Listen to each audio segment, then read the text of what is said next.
Strategy number 5 is a real quick one. For years, Helium 10, along with all other, sales estimation tools out there, they would give you, and we would give you, sales at the parent level. All right. That means if there is a product on Amazon that had variations, the estimated sales that Helium 10 gives in the past, it's all of the child items put together. Like if you had a coffin shelf and you had a red, blue, green, purple one, you see the number 100 for estimated sales, how many units a month it sells. Well, that 100 represents the red, blue, green, purple, etc., all put together because Amazon reports BSR at the parent level. All right. So there's not visibility on what each of the child items has.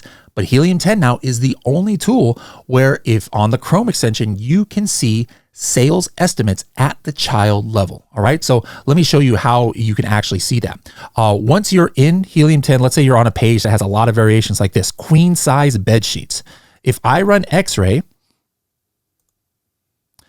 what is actually going to show up right here for this product? It says, hey, parent level sales, 121,000, but the ASIN sales, this exact product, 13,000.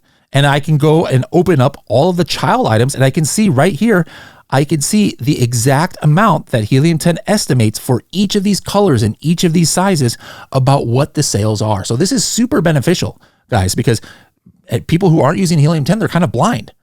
Sure, they can see the Amazon number, which is not very accurate as far as, since it only shows you like 100 or 500 or 10,000 or 1,000, things like that. And sometimes it's off.